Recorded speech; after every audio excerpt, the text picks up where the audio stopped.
Hello and welcome to The Pouch, the overgrown bush track of podcasts that helps the average Aussie try and make sense of their current political environment. I'm Greg.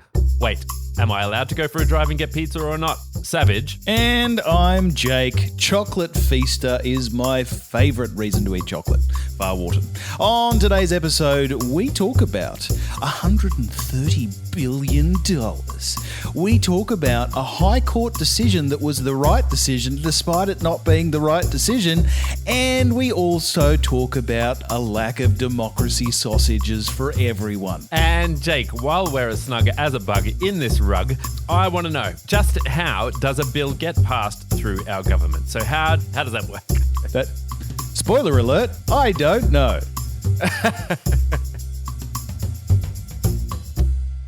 Now, Jake, I suppose we should probably just discuss this Don Harwin situation for a second. So this was the New South Wales Arts Minister. He got busted. Yeah, some journalists busted him. He did. Yes. Well, they did with a mate. He was hosting a mate in his holiday beach house. Now, it didn't seem that bad to start with because he was saying that he needed it for his health. So he needed to go to the beach. Well, for we his all health. need a holiday house for our health, Greg. Let's be frank. Let's just start the conversation there, acknowledging that we all need a holiday house for our health. Well, I think that's the thing, right? So we should probably get a holiday house as part of this new package that the government has delivered out as well. You know, like we should help casual workers, and everyone should get a holiday house for their health. Yep. So what do you, which is what do you why think? we will never ever get back into surplus. What do you think? I just didn't feel like he should have resigned. I feel like that, like he said that it was because he wanted the government to be focused on what he was doing, like on what they were doing. Like there was a distraction from the whole coronavirus thing.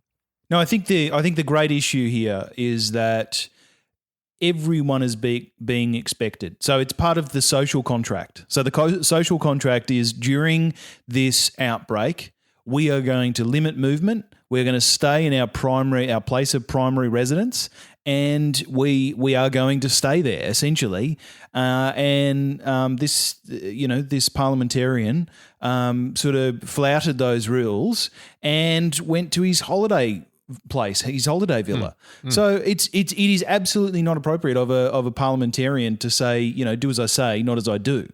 And it makes a lot of sense, I think, in that context, in the premise of, hey, I was just doing this for my health, i.e. I was getting out of, you know, the major city where I, potentially live. I'm frankly not sure where his primary residence is. But, the other side of this is, I would say Sydney, yeah. Yeah, well, the other side of this is that he, as a parliamentarian, is there to represent his constituents. And he's gone to, what is it, the beach? He went to his Pearl Beach holiday house. Yeah, so he's gone the heck away from his constituents. So, the parliament, the offices, his state member office will be open during this time. He will probably be working from home and doing, video conferences 1,000 times a day. But he is essentially, he's not being there for his constituents. He's not showing solidarity with his constituents who are probably at home, freaked out about this quarantine. So, yeah, anyway, bad move, bad strategy. Yeah, I agree. Very bad strategy. Whether or not he should resign, I don't know. Like I said, he was saying it was a distraction from the whole coronavirus thing. And I was like, yay, a distraction from the whole coronavirus thing. Yeah, which is a great distraction from the whole, I just went on holidays during the coronavirus thing. All right. So speaking of coronavirus, we had the $130 billion wage subsidy package. Yes. Gosh, that just rolls off the tongue, doesn't it? It certainly does, yeah. Like a $130 billion wage subsidy package. Rolls off the tongue. Yeah, the government's historic $130 billion wage subsidy package passed the House of Representatives earlier this week on Wednesday. Senators argued late into the night in a fruitless attempt to amend the legislation to widen its scope, mainly to more casual workers and other types of workers like temporary visa visa holders, etc. But quote from Josh Frydenberg, he said, quote, "Today is one of the most important days in the history of this parliament." So more than 700,000 businesses have already registered for the JobKeeper scheme, which will pay $1,500 a fortnight in wage subsidies for workers in businesses that have lost revenue due to the coronavirus, covering an estimated 6 million Australian workers. So that $1,500 is sort of, it's like a design. It's designed to keep, theoretically, it's designed to keep like more than 6 million Australians in work. I mean, in inverted commas, in work, because essentially what this is businesses are having to shut their doors. Yeah. And as a consequence, they are unable to accumulate revenue. They're unable to generate revenue from people walking into their store and buying whatever it is that they have to sell, or whatever services they provide. So as a consequence of that, they're effectively, they are having to draw down on the savings of that business in order to pay those workers, or in order to keep those workers, those employees, earning an income. So instead of firing those employees and essentially saying, well, when coronavirus, when the world goes back to normal, as my household says, when the world goes back to normal, we'll start again. So instead of saying essentially we'll start again, instead of doing that, they will continue to pay those workers through this JobKeeper package. Which will be paid essentially through the normal payroll system. So the government will pay the employers, and the employers will continue to pay those employees. Yeah, now, I was getting a haircut the other day, and my hairdresser said that she actually is making more money and working less because she gets $1,500 a fortnight. Yeah, but she gets less hours because it's just across the board. No matter how many hours you do, you just get $1,500. So she's actually making more money now for less work. Which in the coming weeks, I dare say that there are going to be some conservative commentators saying, why is my barista being paid $750 more than they would normally be paid when, whatever fitter and turner over here is being paid $750 less than he would normally get? I mean, The thing is that the way that the government modelled this is that everyone will get $1,500. Everyone who is applicable for this for the JobKeeper package will get the $1,500 a fortnight. For some people it is a wage subsidy, and for other people it is a wage surplus, and that's great. Because the other side of this is that. The government wouldn't be doing this if it wasn't also doubling as a stimulus measure. So, yes, it's keeping people employed, but the premise of that is, hey, guys, you're still employed, so you're still earning money, and we would really like it if you could go online and buy a whole lot of stuff from Australian retailers who are still open and get it delivered to your house. So, this does double as a stimulus measure, as a way to, keep up retail purchasing. But, so the other side of this is, of course, the Labor government, the Labor opposition rather, did try to have some amendments added to the $130 billion package. And it was, as we sort of said, it was around the casual workers. It was also around people on temporary visas. So the casual workers, I should say, it's casual workers who have not been employed for the requisite amount of time, i.e. the 12 months. It's a bit unfortunate because this is a massive package, and although it would probably throw out the government's modelling, hey, we're already well we're already well into the red now.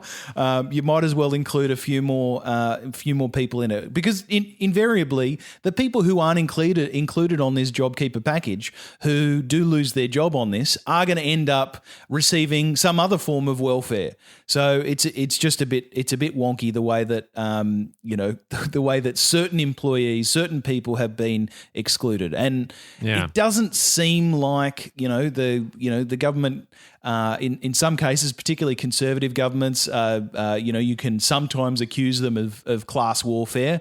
Hey, you've left out these people. Well, these people aren't your voters. Why did you leave them out? I don't think that is the case in this particular situation. I think that this is truly just it makes a lot more sense to say if you've been in a job for 12 months, then you are considered a long-term employee and therefore you are going to receive that. But Labor's criticism around the 12 months is that it's completely arbitrary. Why did you put it at 12 months? Why didn't you put it at 3 months? That's the normal probationary period. So we don't know. We'll just have to see, and there might be another, $60 billion stimulus package around the corner to pick up those people that were left behind. Yeah, I know that I was listening to AM or PM, one of those two today, the other day on my jog, and there were some heartbreaking stories on there. Like they really talk about people who are struggling hard and who don't qualify for this $1,500 JobKeeper package, and they're just really struggling. They're trying to figure out what on earth they're going to do. And I've said it before. It's such a weird conversation to be hearing in Australia, to be hearing that people are actually going through those experiences in Australia is just terrible. So I can see why Labor's so set on trying to push these through. But gosh, I don't know. They must have their reasons for not doing it. They must have their their fiscal reasons or their moral reasons. I don't know what their reasons are, but they must have some reasons there for not doing it. Yeah, look, I would suggest somebody in Treasury or a group of people in Treasury have said, 12 months is the time at which a casual employee is declared by most businesses as a actual employee who's going to stick around. And maybe it's because casual work does revolve around seasonal type of work, if that makes sense. So, there's boom and bust times for casual workers, and a lot of that time is the seasonal, say beach, or towns by the beach might have boom times around summer where everyone congregates there, everyone's taking their holidays there. Therefore, you need more cafe workers, more retail workers, et cetera, et cetera. After summer is gone, then a lot of those people will be scaled back. So maybe that does make sense. After 12 months, you are considered you're considered not seasonal. You're considered an actual long-term employee, I suppose. But even that's just guessing. Yeah. I think it's great that it's passed, and it's obviously good. When do they start getting the money? Do we know when they start getting the money? I think it's the end of April is when that starts. End of April, yeah, okay. So, I mean, there's still people struggling between now and then too, which is so full on. Yeah. Well, the reality is, we were looking at this, my wife and I were looking at this this week, and not for really any reason. But if I were to lose my job, I would not be able to seek, Centrelink. I would not be able to seek unemployment benefits because my wife earns too much, and same vice versa. While we would not be able to pay our mortgage and we would seriously struggle, each of us individually earns too much to enable the other one to seek welfare. So it's, I imagine that there are a lot of families like that. One of the people have not been able to get work, and as a consequence, they are seriously going to struggle until that person is able to get a new job. But they're also their income, their partner's income is such that they're unable to get unemployment benefits. That's the way that these things work. And the other thing is that, of course, I really feel for particularly single parents and people who are already on low incomes. Yeah, I mean, this is it's just awful. It's so awful. All right. Well, speaking of people who aren't in jobs, I don't think he has a job. We are going to talk about Cardinal George Pell, and we're going to tread through the waters of this very, very lightly, aren't we, Jake? I think that was a warning to me. That was a veiled warning to me. That wasn't a. I think it's a warning to both of us. We are both going to do this. That well, was it might actually mostly be for me because I am on Facebook at the moment. So so it might be more for me. Okay, so I've got my opinions on this whole situation, right? So he was set. He's a free man now. Yes, and I'll get you to talk us through that in a second.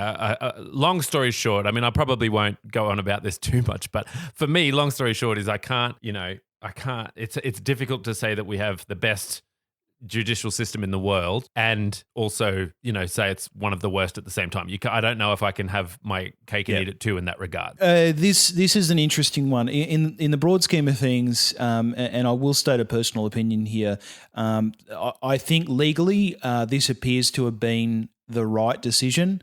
I'm not at all putting myself behind the person in this case whatsoever, but it does seem that so essentially, and this is a very long story short, but essentially George Pell was accused several years ago of abusing sexually abusing two children while he was the Archbishop in one of the Melbourne dioceses, and during the court deliberations, what seems to have happened here is that there were two accusers. One of those accusers died of an accidental drug overdose a few years before the court case, but the other accuser, his retelling of his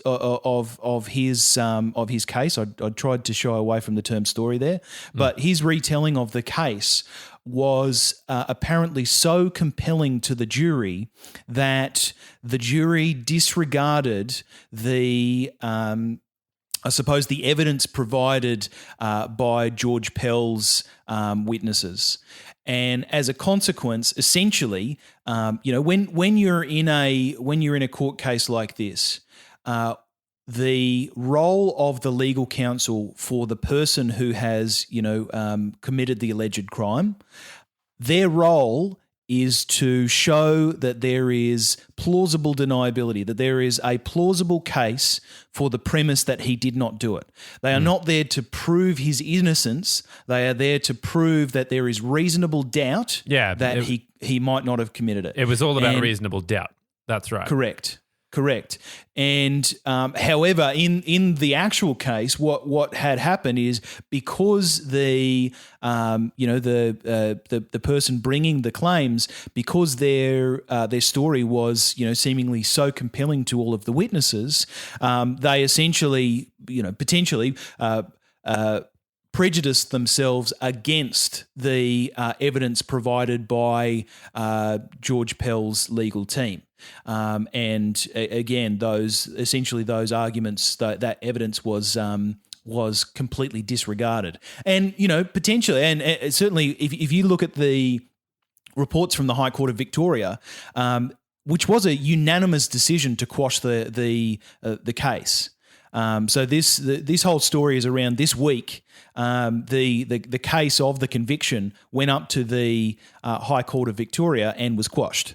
And it was a unanimous decision from all 7 of the judges who essentially said that what has happened here is that exactly as I've said, the claims made by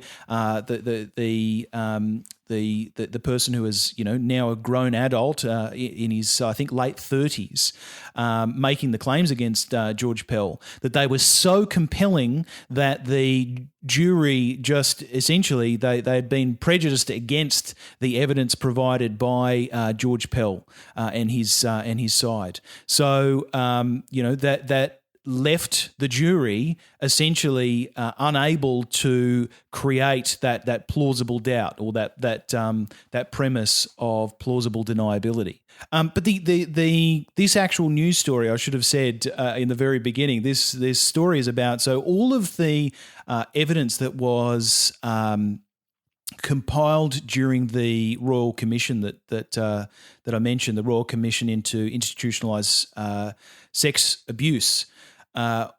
that Royal Commission had several sections, a tremendous amount of detail redacted that related to George Pell because that court case was pending. So essentially, during the evidence that was taken during the Royal Commission, once that report was put out, huge sections were blanked out because of the court case pending against George Pell.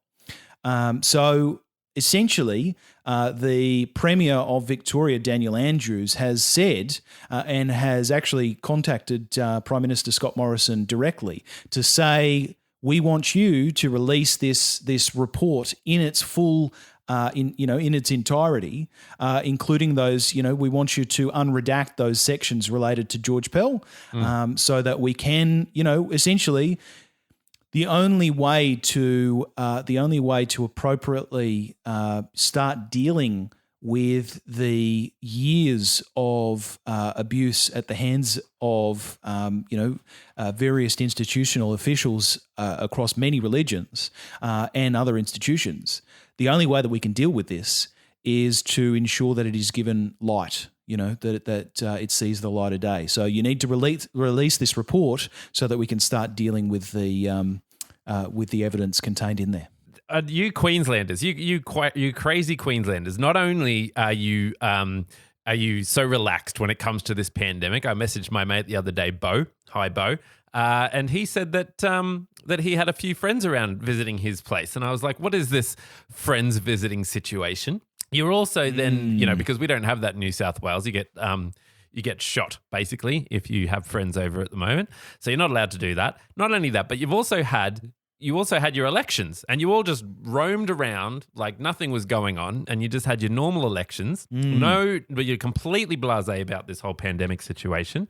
And now you're at it again. You're at it again, except you've made a few changes. Is that right? Yes. Okay. During the council elections, which was held in late March, it was heavily acknowledged that conducting the elections were going to put a large number of the populations at risk of transmission. ECQ, the Electoral Commission of Queensland. We all know what ECQ stands for, Jake. You don't have to patronise us. They, luckily, I quoted that in the first line of my notes. Yes, ECQ had put as many, I suppose, provisions in place to prevent people from getting close to each other, during the social distancing restrictions. So essentially, any polling booth that any Queenslander went to, essentially they were only allowed a certain number of people inside the place at a time. At any time, you had to bring your own pencil. Yes, you did.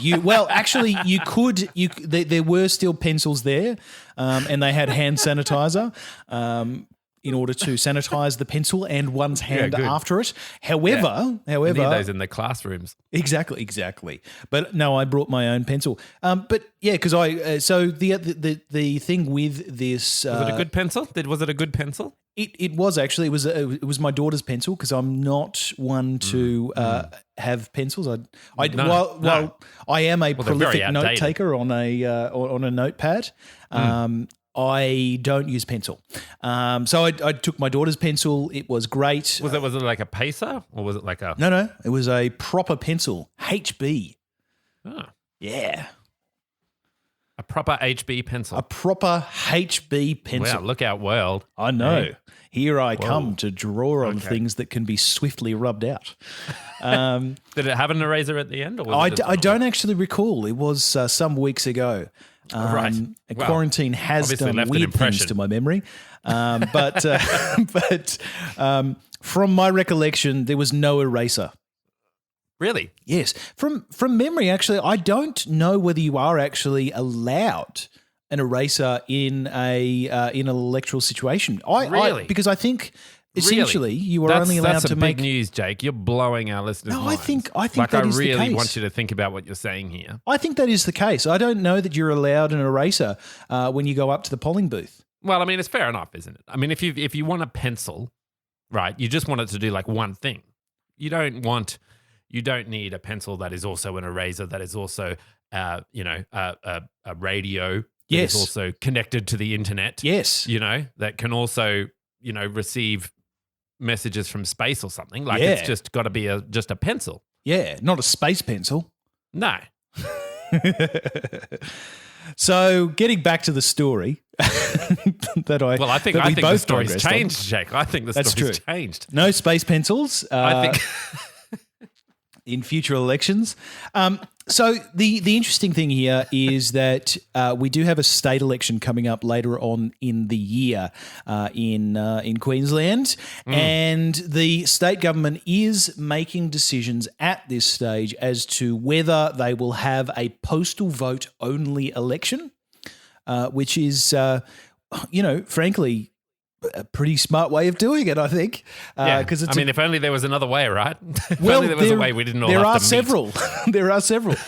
For example, telephone, internet. Like a telephone poll, like a 1-800 number, exactly. And you just dial 1 for your favorite, person. Like dial 1 for, John Smith. Dial 2 for But I mean, Australia, people with rotary phones can do it as well. They can. They absolutely can. But the thing is that I don't think anywhere in Australia, I don't know.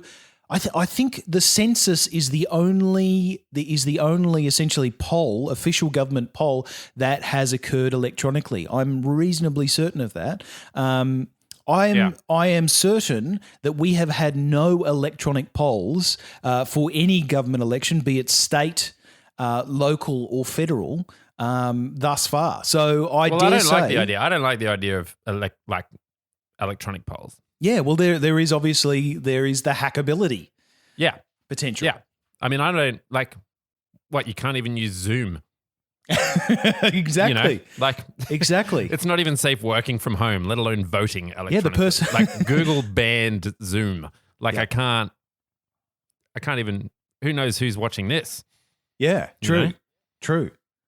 Let alone the internet having access to who I voted for. Exactly. Well, it's not just who you voted for; it's whether they can change it. Yeah, exactly. Very, very, very controversial. Exactly. But anyway, so I'm all for the postal vote. Yeah, so we're awaiting now a decision. The Attorney General is discussing those options with the Electoral Commission of Queensland, and we will see in the coming weeks.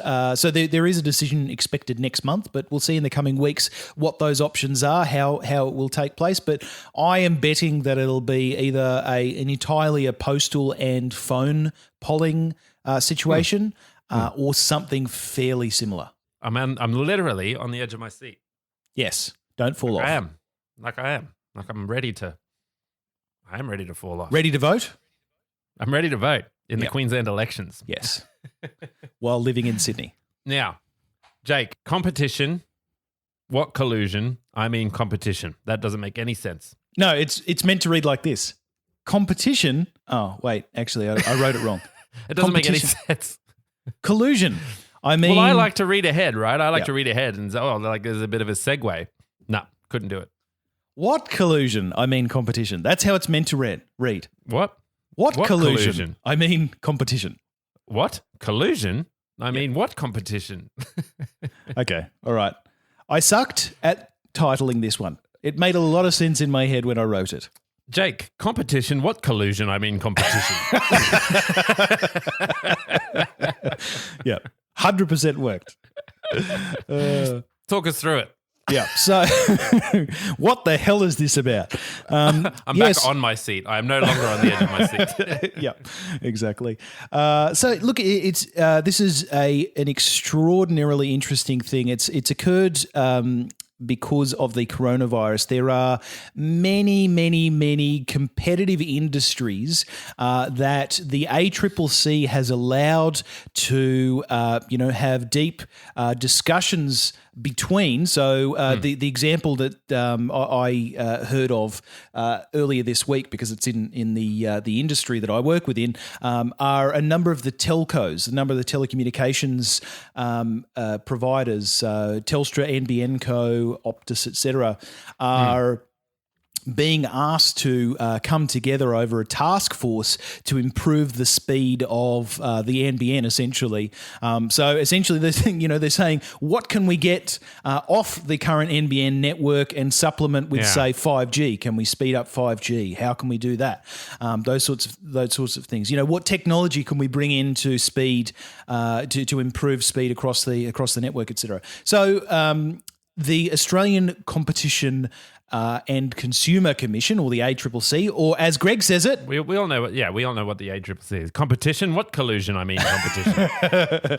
Exactly. So the Australian Competition Collusion or Competition? No, the Australian Competition and Consumer. I get it now. Yeah, I get it. That's what it meant to read like, but anyway, didn't right? Yeah.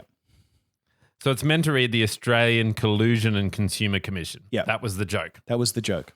Right. It just I didn't fully flesh out the joke. Therefore, it became extremely confusing. The jokes are always better when you have to really explain them. Really explain them. Or at least them. they take like 15, 20 minutes to get there. Exactly. Okay. Well, I don't have NBN. Well, that's true, but there are other industries that are that have large competition that are being asked to, I suppose, for want of a better term, collude together. But essentially, so it's. But this sounds like good colluding. Is colluding always bad? Colluding in the past has been quite negative because you had things like. Oil companies that were setting the price of oil, and as a consequence, they were, they were able to make significantly greater profits by not having a competitive. Essentially, no one in the industry had a competitive edge. They were all inflating their prices so everybody could get a greater profit. Banks have done it in the past. Department stores have done it in the past. Car dealers have done it in the past. But the ACCC has essentially said that they are monitoring the situation, but they have not found evidence of collusion at this stage. Although the negative form of collusion, I should say. But they are going to encourage this. For want of a better term again, good collusion to continue in order to get the best result for Australians during the crisis. The big one that they have their eyes on at the moment is the big supermarket retailers like Coles and Woolworths. Woolworths, big sponsor of the show. Exactly, yeah, because of is it Community Box? No, that was Coles. Coles have the Community Box. Woolworths have the basic box. Basic box, that's right, yep. That's right. That's the one I like. Are you basic? Yes. Get the basic box.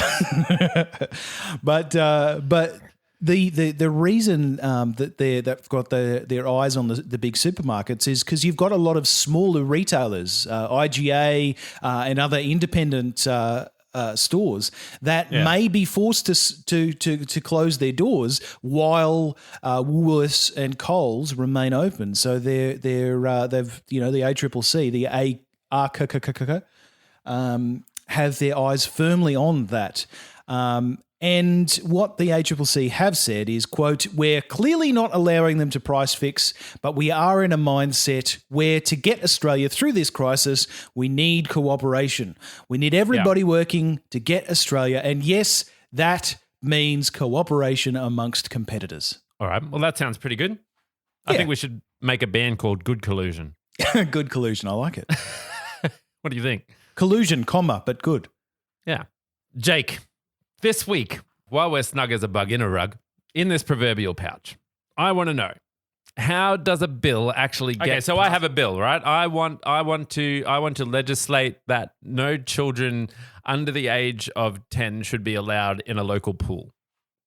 So you did that entirely correctly, might I say, Greg, because the normal process for a bill, as it is submitted to Parliament, it must have a full or a long name. So you stated that in exactly the correct way. Okay, so no child. So I have a bill, right? No child under the age of 10 should be allowed in a public pool. Yes. Okay. I've got it.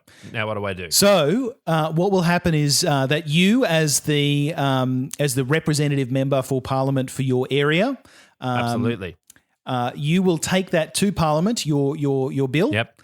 And Good. you will either have a whole bunch of evidence, essentially you've checked all the boxes, you've gone and seen all the appropriate I committees. have water samples. Yes. As to This why contains should not be the more urine than pool water. But yes, it's called the 90% urine bill. AKA, yes, I love it. Yeah, so it goes through a number of steps, and I'll need to read some of those steps verbatim. All right, I'll stop 'cause interrupting. It's quite detailed. I'll go and water my plant. But so essentially, you've got the bill. Once the bill is passed by, well, actually, we'll get to that point in a second. So in the House of Representatives, all bills are treated as public bills, which means they are a bill that relates to matters of public policy. And essentially, what will happen is you will take that bill in, you will do your first reading. It will possibly be referred to the Federation Chamber for a second reading and consideration in detail. It will possibly also be referred to a committee for an advisory report. And then you'll get the report from whatever committee it's gone to. Then you will have the official. Very laborious. Oh yes, I've not even made it halfway through, dear sir. How long is a bill? Like how many pages does this bill? Well, how many pages you got? But seriously, they're thick. A lot. They are a lot. thick. They are thick documents. Google Generally. Docs has like infinite amount of pages. Yeah, so it's that many pages. It's an infinite number of pages. Okay. And which is the reason why most bills are accompanied by a briefing note which summarizes the content within. But yeah, so they'll have the second reading. They'll have an announcement of any message from the Governor General recommending appropriation of the bill. Then it will be considered in detail. It'll regularly be debated. You'll have different people discussing whether we want these amendments or whatever it happens to be. There will be a report from Federation Chamber and adoption. And this is mainly for bills that are referred to the Federation Chamber. It'll be then reconsidered, which is a possible thing if it has been rejected at any stage or you didn't have enough people ready. Then you will have the official third reading. And then once that has all occurred and the House of Representatives has approved it, has endorsed it, and it's ready to go up, it will then be transmitted to the Senate for concurrence, what is called concurrence, which means essentially they concur. And then it will be transmitted or returned. To space. That it'll be returned from the Senate with or without amendment or requests. And at that stage, it will be presented for assent to the Governor General for signing as our representative for the monarchy. Yeah. So at any point, they could just say, no, we're not into this. Well, so the thing is, the government leads by a majority. So any time you want to have a bill passed, you essentially have to have a majority of people vote for it as it is. Yeah. So this is what confuses me, right? So if I'm a Labor person, yes, and I want children under the age of 10 not to be in pools, right? Yeah, which is more than reasonable. What is the so and will Liberal just go no? We don't want that, or will they say yes because that's what their constituents want? So it depends. They might say no. That's a ridiculous bill. How could you even consider raising that in Parliament? And then, they'll shame you. They'll publicly shame you. Good. And then 2 weeks later, they will write their own bill, which says virtually the same thing, except they will make it from 9 years under, or 11 years and under. And in this example, not the pool example, but in the recent example of the $130 billion stimulus, right? The government. They've proposed it. Now, if Labor how can Labor block anything that Liberal do then? So they can't.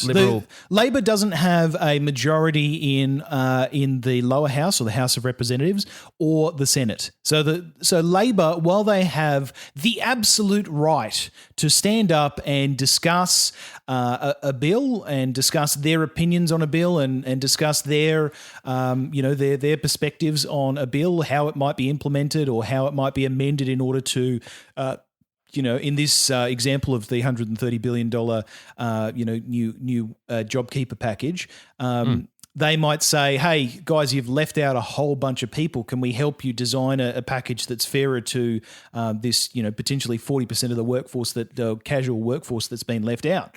But essentially, the government, given that they have a majority in both the House of Representatives and the Senate, can say, thank you so much for your commentary, but we don't care.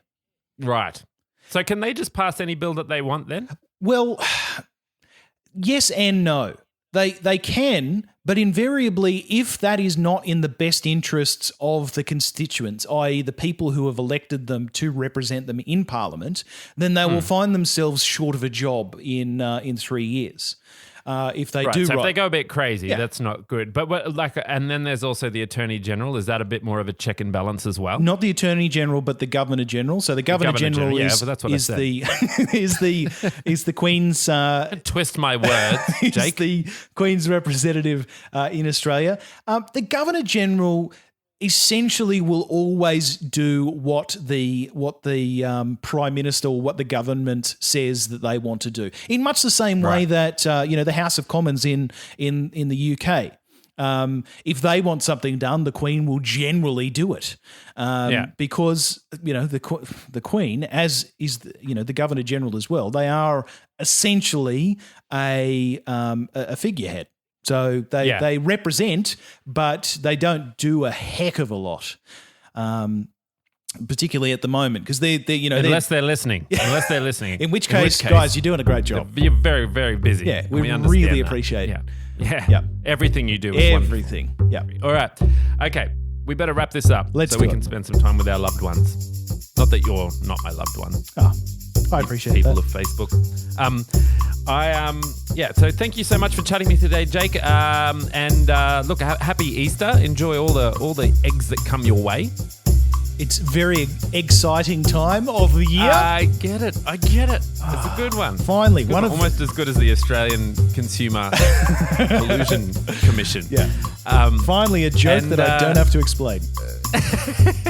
Once our listeners have had their full of chocolate, what would you like them to do?